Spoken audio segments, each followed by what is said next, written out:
जोधपुर में बजट पर केंद्रीय मंत्री शेखावत की प्रेस कॉन्फ्रेंस। केंद्रीय मंत्री गजेंद्र सिंह शेखावत ने कहा कि रेलवे में सीनियर सिटीजन को मिलने वाली राहत सरकार ने इसलिए बंद कर दी कि कोरोना से पहले टिकट बनवाते समय लोगों से ऑप्शन में पूछा जाता था कि उन्हें रियायत चाहिए या नहीं। ज़्यादातर लोग स्वेच्छा से रियायत नहीं लेने लगे, इसीलिए यह सब्सिडी बंद की गई है। शनिवार को केंद्र और राज्य के हाल ही में पेश किए गए बजट को लेकर आयोजित प्रेस कॉन्फ्रेंस को संबोधित करते हुए उनसे गैस और रेल किराए की सब्सिडी के सवाल किए तो उन्होंने इस तरह का तर्क दिया। शेखावत ने कहा कि प्रधानमंत्री नरेंद्र मोदी द्वारा लोगों को गिव अप करने के लिए प्रेरित किया था, जिसके चलते लोग खुद सब्सिडी छोड़ने लगे। साथ ही उन्होंने कहा कि सरकार ने गैस कंपनियों के 22,000 करोड़ रुपए का घाटा भी पूरा किया है।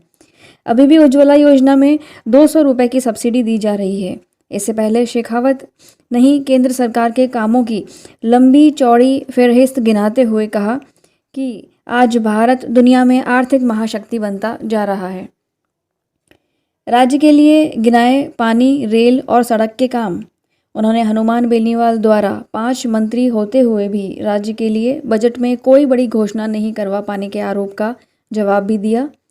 उन्होंने कहा कि बजट में रेलवे के आधारभूत ढांचे को मजबूत करने के लिए प्रदेश में 8,000 करोड़ रुपए, पानी को लेकर 11,000 और सड़क विकास पर कई हज़ार करोड़ रुपए खर्च होंगे, जो इसी बजट में घोषित किए गए हैं। उनसे पूछा गया प्रदेश के लिए कोई चुनावी साल में बड़ी घोषणा क्यों नहीं हुई, तो उन्होंने कहा कि बजट चुनाव को देखकर नहीं बनाया जाता। कि भारत को विकसित भारत ऐसा देश बनाना है, उस लक्ष्य के प्राप्ति के लिए एक स्पष्ट मार्ग, उस मार्ग को प्राप्त करने के लिए 2014 से लेकर 2023 तक निरंतर हर एक बजट में एक तारतम्य और उस लक्ष्य की प्राप्ति की दिशा में बजट दर बजट देश को आगे बढ़ाना। हम 2014 से लेकर के 2023 तक के बजटों की अगर तुलना की अगर एनालिसिस करें तो एक स्पष्ट श्रृंखला, एक सुस्पष्ट लक्ष्य को प्राप्त करने के मार्ग पे चलने की दिखाई देती है। 2014 में जब देश की सरकार बनी तब देश में जो सामान्य मानवीय के जीवन में जिस तरह से मूलभूत आवश्यकताओं के विषयों को लेकर के कठिनाइयां और चुनौतियां थी, उनका समाधान किए बिना भारत को विकसित भारत बनाया जा सकने की कल्पना भी नहीं की जा सकती थी। 8 साल के कालखंड में निरंतर उस दिशा में प्रगति करते हुए आज भारत एक धरातल पर आकर के खड़ा हुआ है। विकास के मार्ग में जो गड्ढे थे, उन गड्ढों को पूर करके, उनको भर करके आज़ादी के अमृत काल के प्रारंभ के वर्ष में जब पूरे देश का आह्वान करते हुए माननीय प्रधानमंत्री जी ने लाल किले के प्राचीर से यह कहा कि अब हम 2047 में जब आज़ादी का शताब्दी वर्ष मनाएंगे तब तक हमें विकसित भारत से कमतर लक्ष्य मंजूर नहीं है और हम सबको मिलकर उस दिशा में आगे बढ़ना है। इस साल का बजट विकसित भारत के लक्ष्य को प्राप्त करने की दिशा को दिशा देने वाला बजट है। इस स्थापना का संकल्प भी इसी बजट में लिया गया है। रीजनल कनेक्टिविटी को बढ़ाने के लिए, जैसा हम सब जानते हैं, माननीय प्रधानमंत्री जी ने उड़ान योजना प्रारंभ की थी। उसके चलते आज 75 साल में देश में जहां 75 एयरपोर्ट बने थे, पिछले 9 साल में 75 नए एयरपोर्ट्स बने और आज हवाई जहाज में यात्रा करने वाले लोगों की संख्या रेलवे के एसी क्लास में यात्रा करने वाले कुल लोगों की संख्या से ज़्यादा हो गई। 50 नए ऐसे हेलीपैड्स और कनेक्टिविटी मॉडल्स एयरपोर्ट्स और बने। इसके लिए सरकार जो है काम करेगी और इन्हीं के साथ साथ में इको टूरिज़्म से जुड़े हुए क्षेत्रों को आइडेंटिफाई करके टूरिज़्म सेक्टर में नए निवेश कर 10,000 करोड़ का नया निवेश करके हम किस तरह से इंफ्रास्ट्रक्चर को बिल्ड करें ताकि टूरिज़्म को और अधिक बढ़ाया जा सके। आज़ाद भारत में 100 साल जब पूरा करेगा तब भारत विकसित होगा। उस विकास की दिशा के धरातल को क्रिएट करने वाला बजट, देश को एम्पावर करने वाला बजट और एम्पावरमेंट के आधार पर देश को आगे बढ़ाने वाला बजट देश की सरकार ने घोषित किया है। मैं एक बात प्रसन्नता के साथ में कह सकता हूँ कि बजट की समीक्षा करने वाले विपक्ष पार्टी के लोगों ने कुछ विषयों को लेकर के शायद आलोचना की होगी।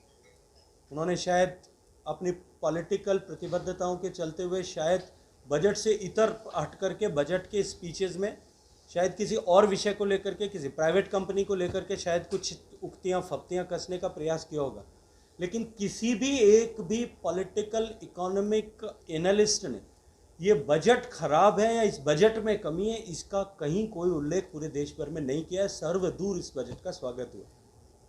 दूसरी तरफ राजस्थान का कल बजट आता है, यह अर्थव्यवस्था में गतिरोध आता है, रुकावट आती है, कमजोरी आती है, तो सरकार को निवेश करना होता है। पिछले सालों की तरह ही इस बार भी सरकार द्वारा इंफ्रास्ट्रक्चर में किए जाने वाले निवेश, जो कैपेक्स इन्वेस्टमेंट, उसको और अधिक बढ़ा करके आज़ाद भारत में पहली बार डबल डिजिट में परिवर्तित किया है। जहां पिछली बार लगभग 7 लाख करोड़ से कुछ कम था, उससे पिछले साल 5 लाख करोड़ था। इस बार सरकार ने 10 लाख करोड़ रुपए का निवेश इंफ्रास्ट्रक्चर में करेंगे, ऐसा कमिटमेंट देश के सामने प्रदर्शित किया है। बजट में समावेशी विकास हो, अंतिम व्यक्ति तक किसी भी योजना का लाभ पहुंचे, जो माननीय मोदी जी का कमिटमेंट 2014 से निरंतर रहा है, बिना किसी राजनीतिक प्रतिबद्धता को देखे हुए, बिना किसी धार्मिक मान्यता को देखे हुए, बिना किसी भौगोलिक बाध्यता को देखे हुए, केवल और केवल एक लक्ष्य, जो कोई भी अधिकारी है उसे लाभ मिलना चाहिए।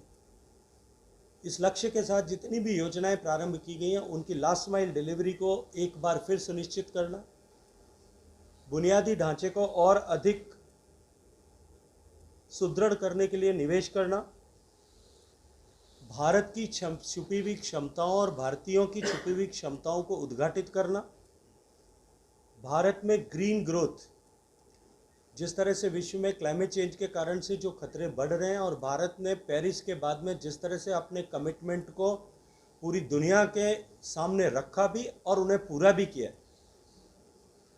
उन्हें और आगे बढ़ाते हुए हाइड्रोजन इकोनॉमी को भारत में खड़ा करना, यूथ को एम्पावर करना और फाइनेंशियल सेक्टर को मजबूत करना, इन सप्त विषयों पर इस बजट को आधारित किया गया है।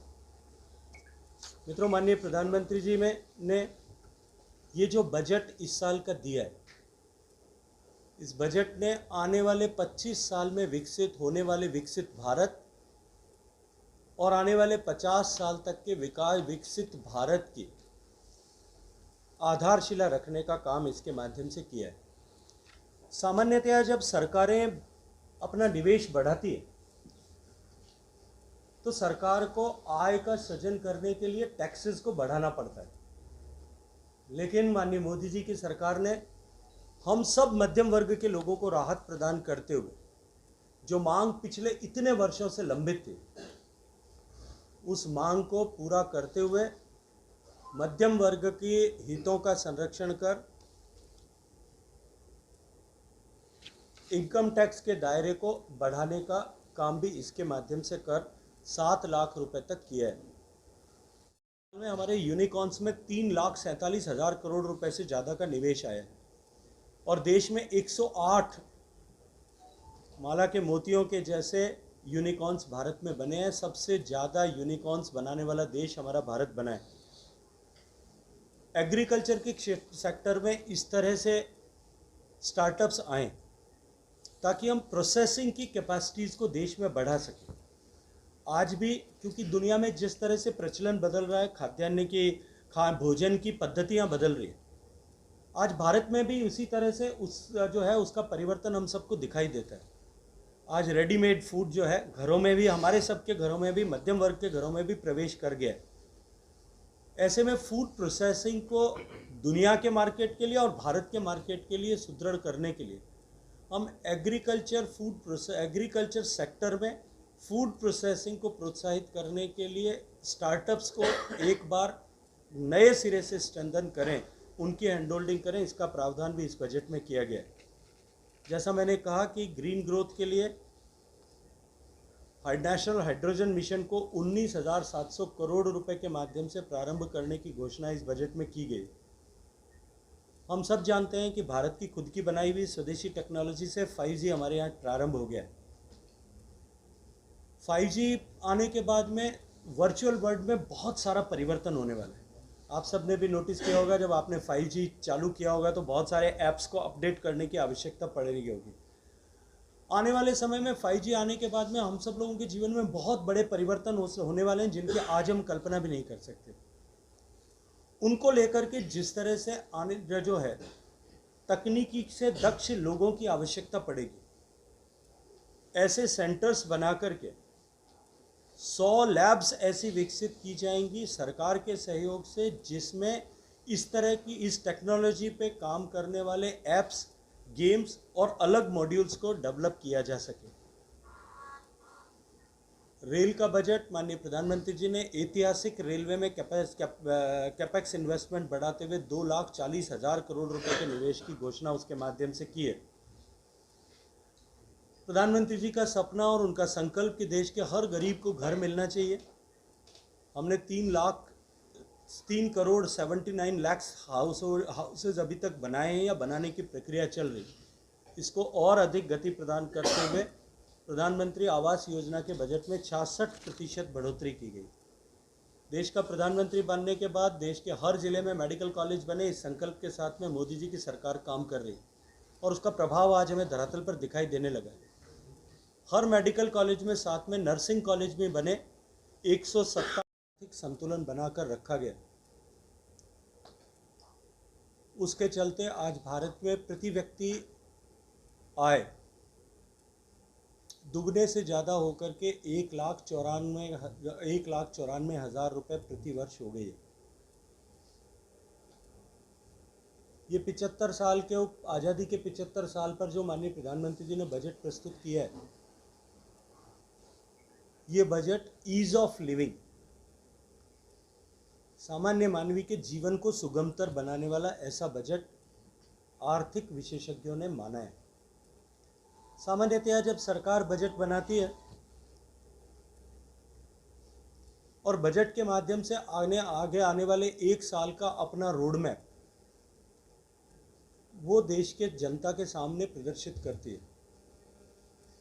आर्थिक क्षेत्र में काम करने वाले लोगों के लिए बजट की महत्व अलग दृष्टिकोण से होता है कि वो आय और आय व्यय के बीच में गैप, घाटे के पूर्ति के लिए सरकार का विजन और किस दिशा में सरकार देश को ले जाना चाहती है, प्रदेश को ले जाना चाहती है, उस दिशा को खोजने का प्रयास करते हैं।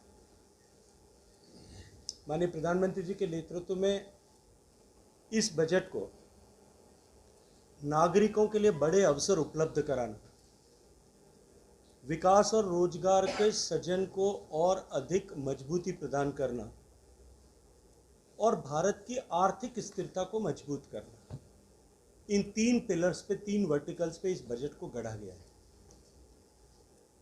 हम सब जानते हैं कि एक बहुत बड़ी आपदा के सामने से होकर के विश्व गुजरा है।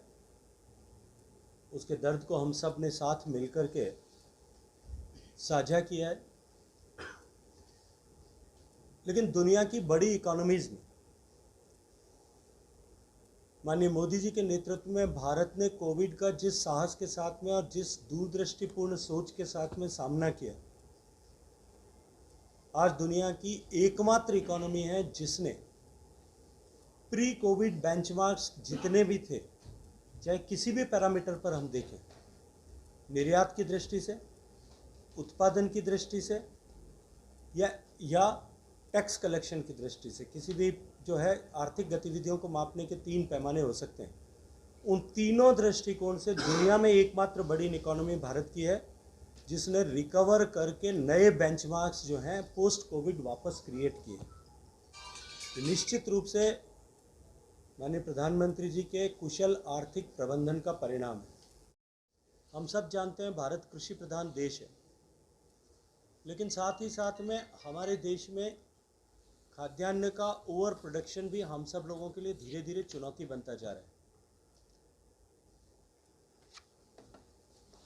गेहूं और चावल निश्चित रूप से हम निर्यात करते हैं, लेकिन उसके कारण से, उसके उत्पादन में लगने वाले पानी के कारण से जल संकट भारत में जिस तरह से खड़े होने की आशंका दिखाई देती है, माननीय मोदी जी के व्यक्तिगत प्रयासों के चलते यूनाइटेड नेशंस ने इस साल को ईयर ऑफ मिलेट ऐसा घोषित किया है। और ये भारत के लिए और भारत के किसानों के लिए बहुत बड़ी अपॉर्चुनिटी के रूप में आया है, जब पूरी दुनिया में मोटे अनाज को खाने का प्रचलन बढ़ाने के लिए, प्रोत्साहन करने के लिए पूरी दुनिया एक साथ काम कर रही है। भारत के किसानों के लिए एक सुनहरा अवसर है और इस बजट के माध्यम से मोटे अनाज को उत्पादन को और अधिक बढ़ाने और उसके भंडारण की क्षमताओं का सृजन करने के लिए, उत्पादन को बढ़ाने के लिए तकनीकी में निवेश और भंडारण के लिए हर पंचायत के स्तर पर प्राइमरी एग्रीकल्चर कोऑपरेटिव सोसाइटी पैक्ट, जो प्राथमिक हमारी समितियां होती हैं, वो सहकारी समिति के माध्यम से हर गांव में भंडारण की क्षमता बने। क्योंकि देश में ऐसा माना जाता है कि लगभग 85,000 करोड़ रुपए का खाद्यान्न भंडारण की उचित क्षमता न होने के कारण हर साल नष्ट होता था। किसान के परिश्रम से उगाया वो अन्न का एक भी दाना व्यर्थ न हो, वो देश की पूंजी बने, इस लक्ष्य के साथ में माननीय प्रधानमंत्री जी ने इस बजट में इसके निवेश की घोषणा की है।